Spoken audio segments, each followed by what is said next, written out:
Hello, in this lesson we will learn about the circle and its elements. This is the first part of a two-part presentation about this topic. The learning goals are to identify line segments, lines, arcs, and angles associated with the interior and exterior of circles.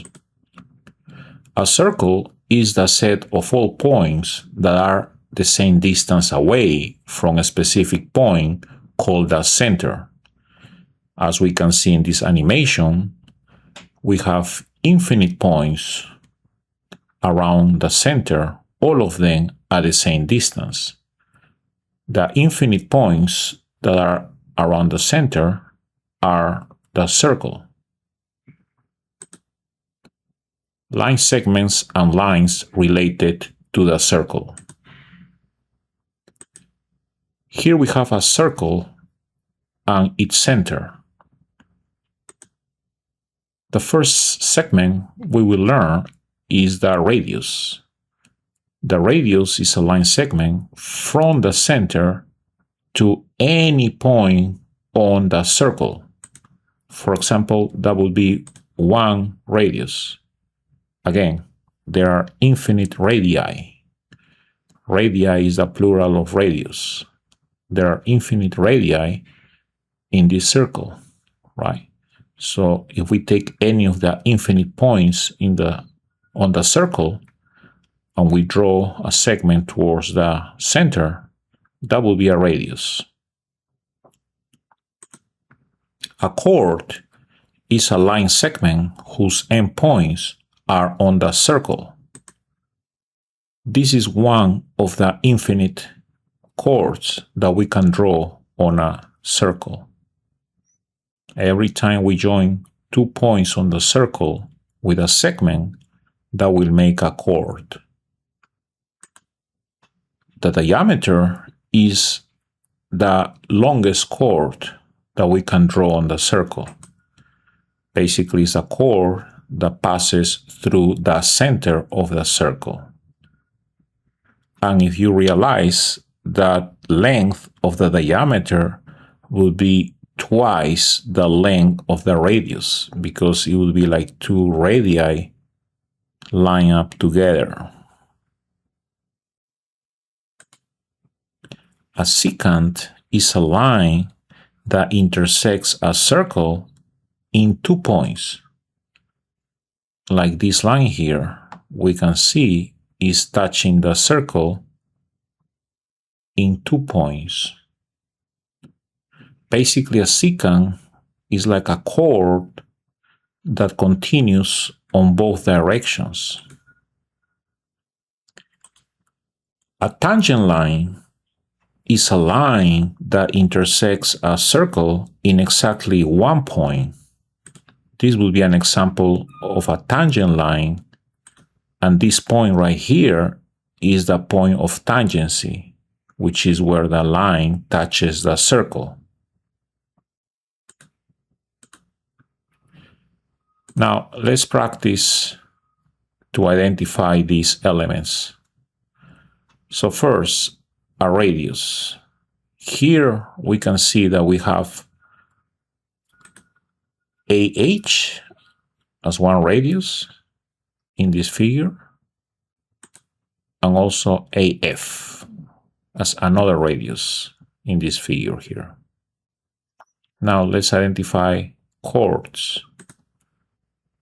One chord would be CD, right? If we join this point C and this point D, that would be a chord. Another chord would be DG. And also the diameter is considered a chord, HF.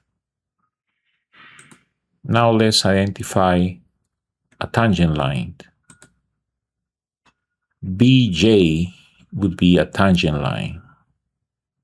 Again, it's a line that touches the circle at 1 point. A point of tangency will be point H. The diameter one diameter in the circle would be HF, and a secant line would be the line BD. Okay, now that we have reviewed these elements, let's understand the concept of arcs and angles on the circle. An arc is a section of the circle. For example, this piece of the circle, that would be an arc.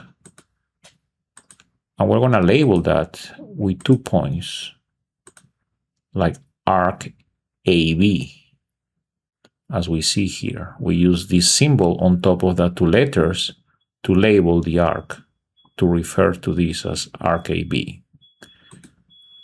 But if we have 2 points on a circle, we can also draw another arc, this arc in blue, right?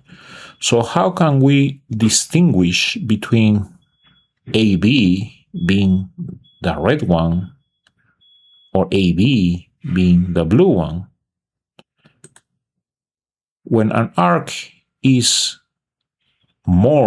measures more than 180 degrees, like this arc, this blue arc, it is called a major arc, and we have to use 3 letters to name it. So we will add an additional point C, and we label this as ACB or BCA, which is the same arc. Again, this is a major arc because it measures more than 180 degrees, and we have to use 3 letters to label it.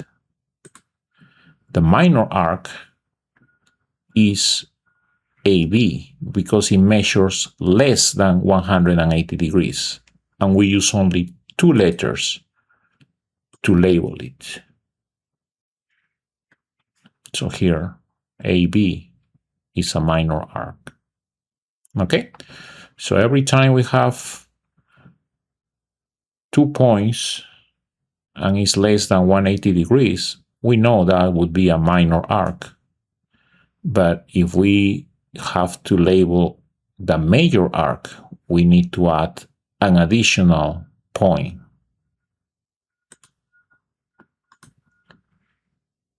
So minor arcs measure less than 180, major arcs measure more than 180 degrees. So what happens if these 2 arcs measure 180 degrees exactly, each one?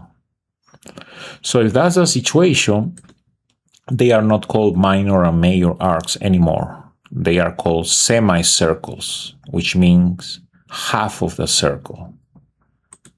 Okay? So if they measure 180 degrees, they are called semicircles. So we have 2 semicircles here. But we still need to use 1 more point for one of them. Otherwise, we cannot know what are we referring to. If we say semicircle AB and we don't use an extra point, then are we talking about this one or that one? But when we add the extra point, then we can say this is semicircle AB and this is semicircle ACB. So we can distinguish them. That's why we need the extra point.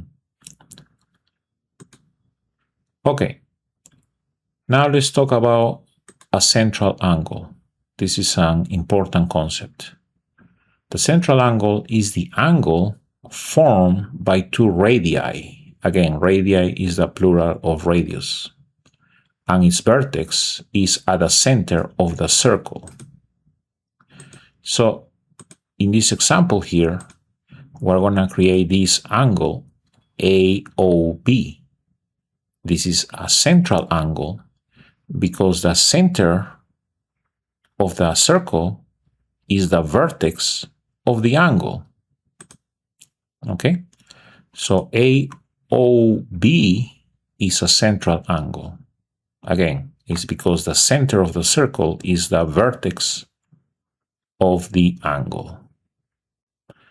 And 2 points on the circle will be the other points that we use to create the angle. Now, the central angle is equal to the measure of the arc it intercepts. So if this arc here, AB, measures 30 degrees, then the central angle is also gonna be or gonna measure 30 degrees. Okay? So very important to understand that this arc and the central angle measure the same in terms of degrees. Now, an inscribed angle is an angle with its vertex on the circle. The sides are chords. Okay? So unlike the central angle, an inscribed angle has its vertex on the circle. This will be the vertex, C. So the angle ACB is an inscribed angle.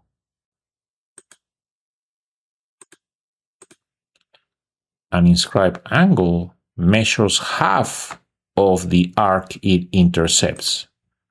So if this arc AB measures 30 degrees, then the inscribed angle is going to measure 30 divided by 2, which is 15. Okay?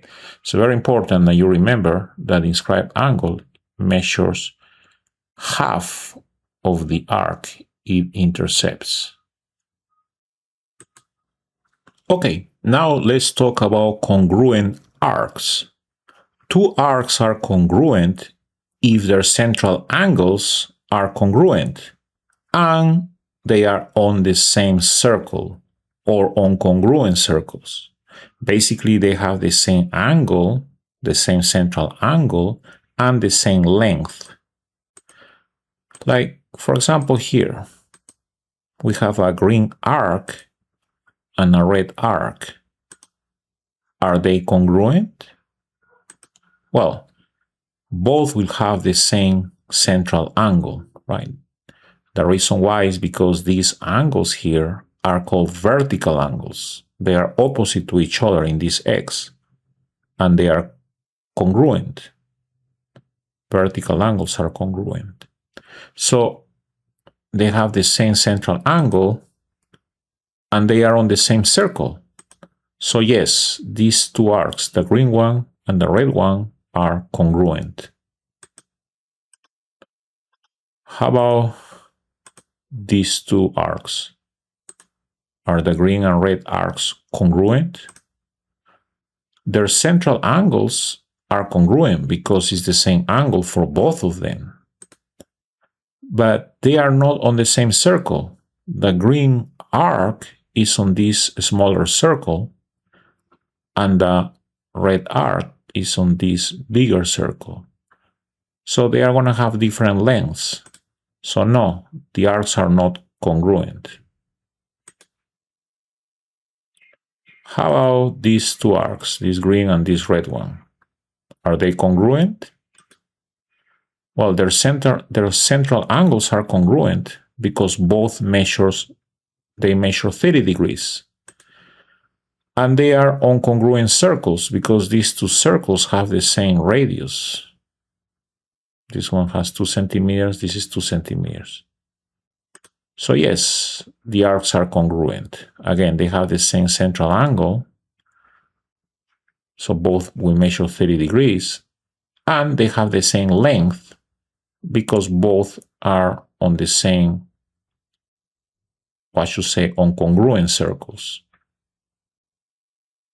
Okay, so that's all for this first presentation. Thank you very much for your attention.